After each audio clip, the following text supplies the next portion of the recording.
এক মায়ের অস্ত্র। ছোট্ট একটা গ্রাম। গ্রামের এক কোণে কাঁচা করে থাকতেন আমেনা বেগম। স্বামীকে বহু বছর আগে হারিয়েছে। একমাত্র ছেলে রফিকই ছিল তার শেষ আশার আলো। রফিক ছিল খুবই পরিশ্রমী এবং শেঠ। গরিব হলেও মা ছেলের সংসারে ছিল ভালোবাসার কোনো অভাব নেই। রফিক ছোটবেলা থেকে অনেক স্বপ্ন দেখত।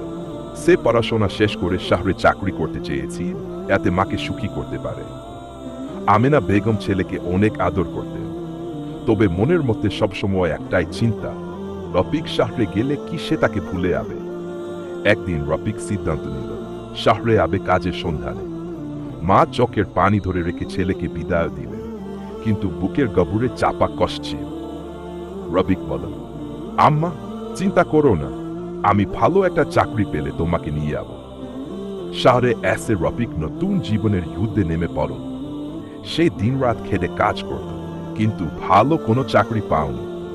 একটা ছোট রেস্টুরেন্টে ওয়েটারের কাজ নিল। প্রতিদিন সে মাকে টাকা পাঠাত এবং চিঠি লিখত। মা সেই চিঠিগুলো পড়ে চোখের পানি ফেলতেন, কিন্তু ছেলের ভালো থাকা ভেবেই শান্তি পেতেন। এভাবে বছর পেরিয়ে গেল। ধীরে ধীরে রফিক ব্যস্ত হয়ে পড়ল, চিঠি লেখার সময় পেত না।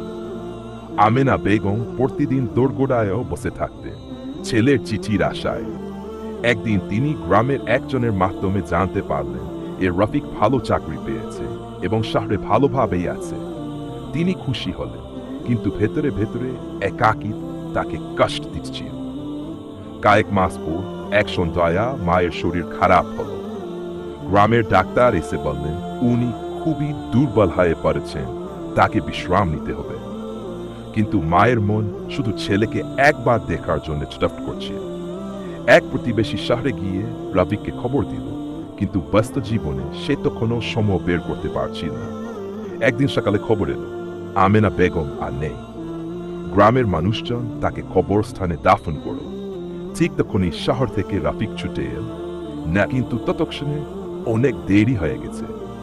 মায়ের কবরের পাশে বসে রফিক হাউমাউ করে কাঁদতে লাগল। তার চোখের সামনে ভেসে উঠল মায়ের মমতার প্রতিটি মুহূর্ত। সে বুঝতে পারল জীবনের ব্যস্ততায় মাকে সময় না দেওয়াই ছিল তার সবচেয়ে বড় ভুল। শিক্ষা।